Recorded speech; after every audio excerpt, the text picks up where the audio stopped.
Hej, jeg vil snakke om den her Philips One tandbørste, som jeg har prøvet et par uger nu. Det er en elektrisk tandbørste, som den er lidt speciel, fordi samtidig med at den er elektrisk og den vibrerer, så skal man stadig selv børste med den, også ligesom man vil med en almindelig tandbørste. Så den hjælper bare en lidt. Og hvad der også er med den, det er, at hver 30 sekunder, så holder den så op med at vibrere, og så starter igen, så man ved, at man skal flytte til et andet sted i munden. Hvilket jeg egentlig har synes var en af de bedste ting ved den. Jeg kan godt lide, at den timer mig, så jeg ved, hvornår jeg er færdig med at børste tænder.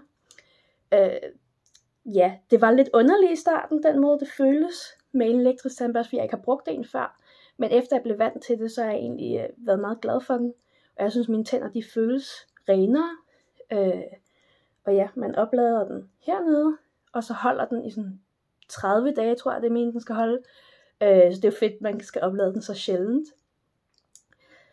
Ja, så man tænder den her, og så børster man bare, som man ellers normalt ville gøre. Ja.